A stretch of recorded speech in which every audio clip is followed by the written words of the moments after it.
Hola amigos, ¿qué tal? ¿Cómo están ustedes? Bienvenidos a Un Mundo de Economía, hoy martes 17 de julio 2018, listos para llevarles esta nueva entrega, como cada martes, que se corresponde a un punto candente en la economía de los tantos candentes que hay aquí día a día. Fidel, David, ¿cómo están ustedes? Impactado. ¿Y tú, David? ¿Cómo estás? ¿Cómo está Darce? Hola. ¿Cómo te va? No, pues imagínate, el tema que traemos para ustedes, amigos, hoy tiene relación directa con la situación económica del país. ¿Tendrá alguna importancia el que en Venezuela se pueda aumentar o no la producción y la exportación de petróleo para efectos de nuestra propia economía en vista de las circunstancias que estamos viviendo? ¿Y tendrá también algún impacto, alguna importancia si el precio del petróleo sube y se dispara o cae? Sí, porque, bueno, textualmente nosotros denominamos la temática de hoy aumento o baja de la producción del petróleo. ¿Y eso qué importa? Inclusive podría llegar, sí, podría llegar el precio del crudo venezolano, el barril, a $1,000. ¿Y eso qué? ¿Qué implica, David? ¿Implicará algo? En este momento, sin solucionar el problema de la eliminación del control de cambios y la unificación cambiaria, no tendría ninguna significación. O sea, no cambiaría las circunstancias económicas que vivimos. ¿Por qué? Bueno, primeramente porque la economía venezolana, el control de cambios y los controles de precios acabaron la economía formal y crearon una economía negra, que es lo que llamamos bachaqueo.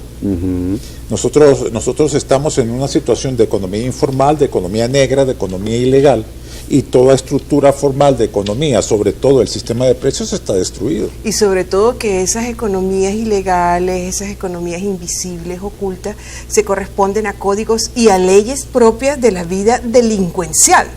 Así es, y en ese contexto está todo el manejo económico que pretende llevar adelante el gobierno en Venezuela, sustentándose, por supuesto, en un financiamiento basado en un país que depende en el 97% de sus ingresos del petróleo. Entonces, el tema del que estamos conversando. Y hay algo muy importante, exactamente, por la cual nosotros justifica esta temática, que el domingo pasado en la prensa nacional salió una información reportada por Ángel González, quien es gobernador de Venezuela, ante la OPEP, diciendo que la producción de crudo venezolano había aumentado al punto tal a 1.735.000 barriles por día.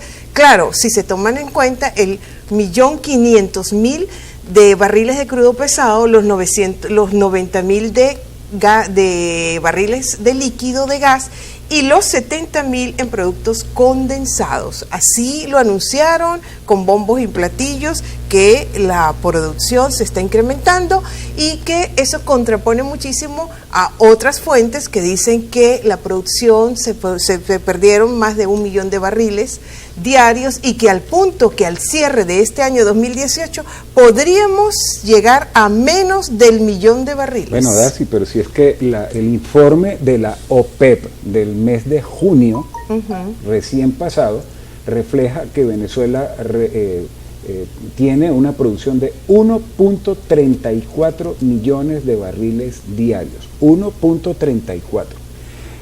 OPEP refleja en sus datos, en sus estadísticas, la información que oficialmente el gobierno de cada país productor de petróleo le entrega a la organización. Entonces, ¿a quién tenemos que creerle? ¿A la OPEP o a las declaraciones de un ministro? David. Mira, primero es materialmente imposible subir la producción petrolera en Venezuela. No tenemos el capital, no tenemos los recursos técnicos y humanos, y tenemos una industria destruida. O sea, esa es la realidad. Esa es la realidad. O sea, no podemos subir la producción petrolera en estas circunstancias. No hay condiciones. No hay condiciones. ¿Cuántos taladros se habla de que están en producción? Se habla de 35 taladros. Imagínate tú, 35 taladros. Eso es un de 220 que estaban operativos. Que estaban operativos. En un país petrolero que debería tener, no sé, 500, 600 taladros funcionando. Hay 24.000 pozos cerrados. Dios mío. Y tú para activar un pozo tienes que meter capital. Obviamente. ¿Cuánto cuesta un taladro? ¿Cuánto cuesta instalar un taladro? O sea, nosotros para recuperar la producción petrolera tenemos que ir a una apertura petrolera. Tenemos que asociarnos con las empresas multinacionales. tenemos que buscar un tipo de un tipo de Financiamiento salida externo, claro. de ese tipo. Por eso es que nosotros estamos hablando de qué impacto puede tener que se declare que aumenta la producción o que efectivamente podamos aumentar la producción de petróleo o que puedan subir los precios del petróleo si no tenemos el producto para exportarlo. Y no lo vamos a tener porque no hay la capacidad para hacerlo en forma autónoma. El país, el Estado, el gobierno venezolano no tiene el capital para inyectarle a la industria para aumentar la producción a un corto ni a un mediano plazo. Por eso tu comentario muy acertado, David, de que tiene que hacerse con capital privado, nacional o extranjero, porque se requiere capital fresco. ¿De dónde va a salir el dinero para esas inversiones? Pero también la fe es muy importante. Lógico. Por supuesto, porque el presidente PDVSA el sábado pasado convocó a una misa que hicieron para pedir a Dios porque se incremente la producción de petróleo. Aquí vale todo. Eso no tiene ninguna consideración, David. Una cosa es lo que se desea, otra cosa es la realidad, ¿no? Sí, y si vamos a ver, si deseos dependiéramos, ¿cómo estaríamos? ¿No? Claro, no es que estamos en contra de haber mandado a hacer una misa para que aumente la producción, pero aquí son razones estrictamente de lógica económica material. De esta forma, técnica, por supuesto, con todo lo que implica la lógica económica. De esta forma nosotros cubrimos ya este primer segmento de Un Mundo de Economía. Vamos a cumplir con compromisos comerciales y enseguida regresaremos. No se aparten, por favor.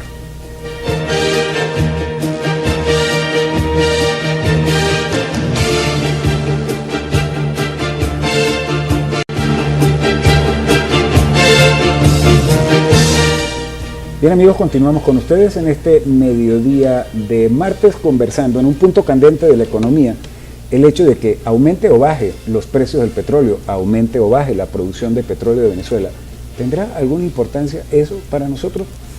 Hacemos el comentario porque están pasando, como pudieran percibir en el primer segmento del programa, están pasando muchas cosas. Por ejemplo, hoy la OPEP en estos últimos días está informando, la Organización de Países Exportadores de Petróleo, que en el transcurso de los próximos meses, para el cierre del año y en el venidero invierno en el hemisferio norte, el consumo de petróleo va a superar un récord histórico mundial, un límite máximo que no se ha alcanzado y va a ser superado este año.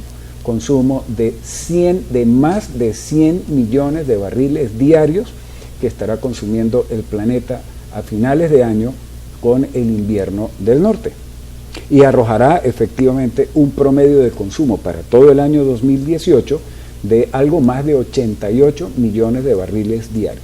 Un consumo de petróleo inaudito, inconcebible hasta hace pocos años, que está marcado, por supuesto, por una tasa de crecimiento de la economía global que es muy importante, que se ha venido cumpliendo en los últimos años y que en la actualidad arroja una tasa de crecimiento para este año 2018 es la proyección, 2018, perdón, de 3.8% y de 3.6% para el 2019, marcando entonces una constante de producción, de crecimiento que implica un incremento en el consumo.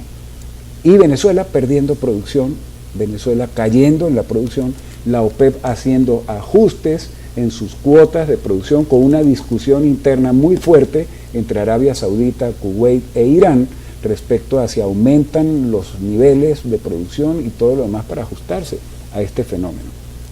¿Cómo vamos ahí los venezolanos en este contexto, David, de un mercado cada vez más dinámico, de mayor consumo y con precios al alza del petróleo? El problema es que Venezuela ha perdido mercados. Porque la producción petrolera tiene que verse en dos aspectos. Primero, la producción de millones de barriles, la producción material. Segundo, los mercados. ¿Qué mercados dominas tú? Venezuela debería ser el primer suplidor de la costa este de los Estados Unidos. Ese es nuestro mercado natural. Lo tenemos enfrente. Y lo hemos perdido. Lo que hemos dejado de producir de petróleo ha sido sustituido por otros productores del Medio Oriente. Entonces, nosotros tenemos nuestros mercados petroleros naturales perdidos y una producción petrolera en declive. En descenso, ajá. Eso es el primer punto. En segundo punto, no es que recuperar la producción petrolera recupera la economía venezolana. Eso es más complejo. Venezuela tiene que recuperar producción petrolera, tiene que recuperar producción industrial, tiene que recuperar producción agrícola y pecuaria. Tiene que recuperar toda la economía integralmente. Toda la economía y ir a un programa de desarrollo y diversificación a largo plazo. Todo eso tiene que hacerse, todo está por hacerse. Todo está por hacerse y sobre todo si nos concentramos en la recuperación de la producción petrolera, en la situación y en las circunstancias actuales en las que se encuentra PDVSA, ¿cómo ir hacia ello? Porque en la lógica debería ser que PDVSA también sufra una reestructuración total. Probablemente la forma tradicional de PDVSA deba cambiar. Probablemente tal vez sea mejor dividir la compañía en una serie de compañías especializadas, una compañía para el gas exclusivamente, podría ser interesante. Podríamos también hacer una compañía de comercialización de petróleo. Venezuela hay mucha actividad petrolera cerrada al sector privado, que el sector privado es necesario que intervenga. Claro. Y hemos aprovechado más las ventajas que trae el petróleo. O sea, pongo el ejemplo de Panamá. Panamá con su canal ha podido establecer un centro internacional financiero, ha establecido banca offshore, ha establecido servicios financieros ilegales, servicios financieros legales de diferente tipo. Venezuela con su petróleo y la posición geográfica podría hacer algo similar. ¿Por qué no se ha hecho? Porque la economía venezolana ha sido tradicionalmente cerrada. El sector petroquímico venezolano no está abierto al sector privado, porque una legislación liberal que permitiera una banca offshore en Margarita, así se llama técnicamente, que compitiera con Islas Caimán o con Panamá, tampoco ha sido posible lograrlo. Además David, en años recientes, sobre todo en esta última administración Chávez-Maduro, se abandonó el manejo de mercado, efectivamente, porque una cosa es que tú tengas producción y otra cosa es que tú tengas mercado. El mercado hay que alimentarlo, el mercado hay que favorecerlo, hay que atenderlo, hay que buscar la manera de que crezca el mercado, porque ahí es donde está la demanda. Si yo logro obtener un mercado mayor, una demanda mayor, puedo incrementar la producción porque tengo donde colocar los productos. Y ese era el plan que venía manejando la PDVSA de la Cuarta República, ¿no? A través de los políticos, de las políticas o de los programas de apertura, efectivamente, y de internacionalización de la industria. Eso apuntaba era a mercado, no tanto a producción. Bueno, las dos cosas en realidad, pero en tiempos recientes eso se abandonó. Solamente se piensa en producción y se cree que si tengo producto, por eso el tema de hoy, tengo producto y... Aquí hay que recordar, aquí tenemos que refrescar la memoria que el desmantelamiento de PDVSA empezó con el paro petrolero, cuando el despido de recursos tan importante a nivel gerencial altamente calificado y fueron botados.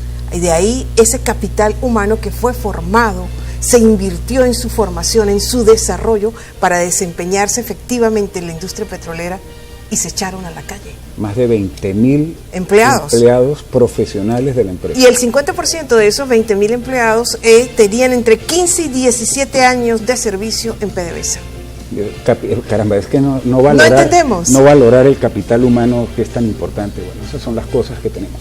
Amigos, vamos a hacer un corte y regresamos con la temática que estamos tocando hoy en Un Punto Candente en la Economía. Ya venimos.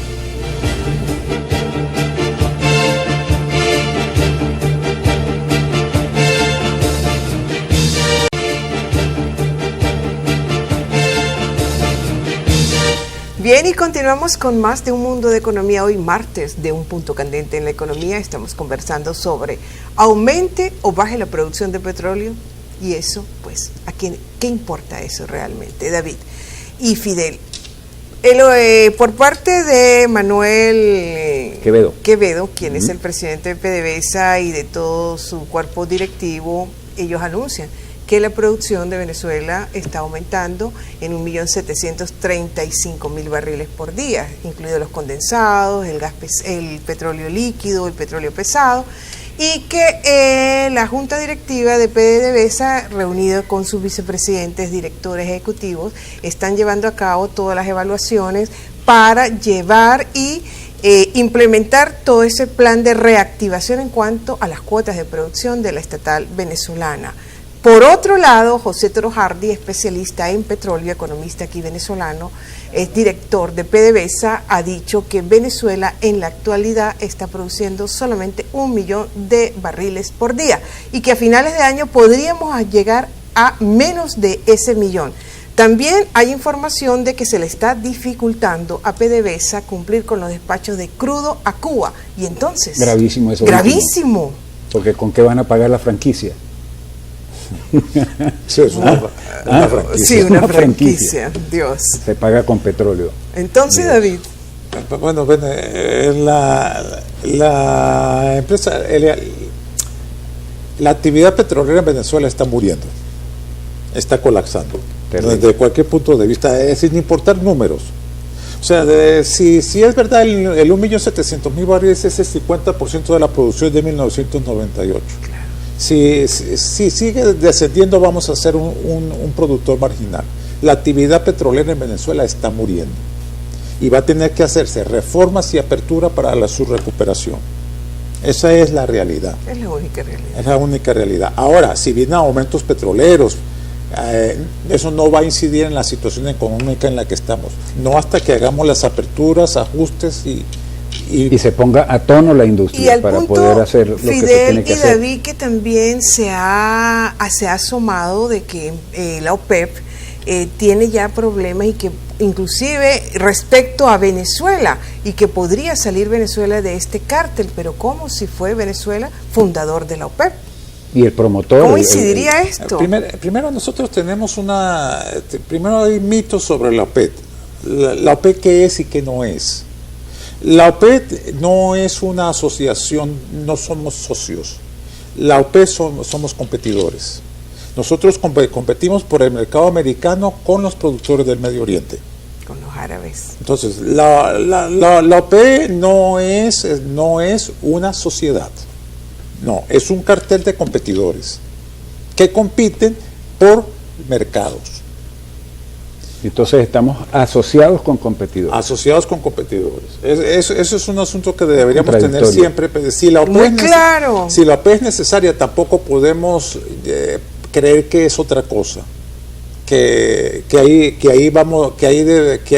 no tenemos competidores, que ahí no tenemos competencia por conseguir mercados.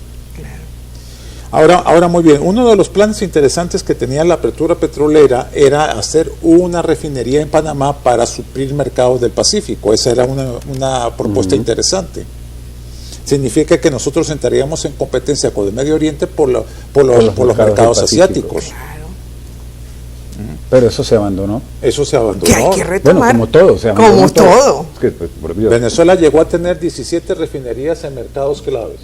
Hoy en día tiene Europa, 6 o 7. En Europa la BEBA hoy, que era el acceso al mercado alemán, Venezuela produce asfalto, la BEBA hoy producía asfalto, se vendió sin ninguna explicación. 7 refinerías tenía Venezuela en Europa y 9 en los Estados Unidos. En mercados claves. Ay, Dios mío. Y se perdió eso, más las del Caribe y los proyectos que se tenía de seguir expandiendo a nivel internacional, por supuesto, el negocio venezolano. Qué terrible. Todos los enemigos que ha tenido nuestro país, Venezuela, nosotros los venezolanos, enemigos de por Venezuela. eso es que nosotros siempre nos preguntamos, la guerra económica, ¿dónde está la guerra económica? Bueno, David. Adentro. Bien. David, muchas gracias. David, ha sido un placer compartir excelente contigo tus aportes, de de verdad que sí. Así es, y a ustedes, amigos, muchas gracias por habernos acompañado. De esta manera cerramos nuestro programa de hoy martes, no sin antes, por supuesto, invitarlos a que nos acompañen el resto de la semana en su horario. Y ya saben, amigos, que la economía cada vez más adquiere muchísima relevancia como principio y conocimiento en nuestras vidas prácticas. Que tengan un excelente día, buen provecho, feliz tarde.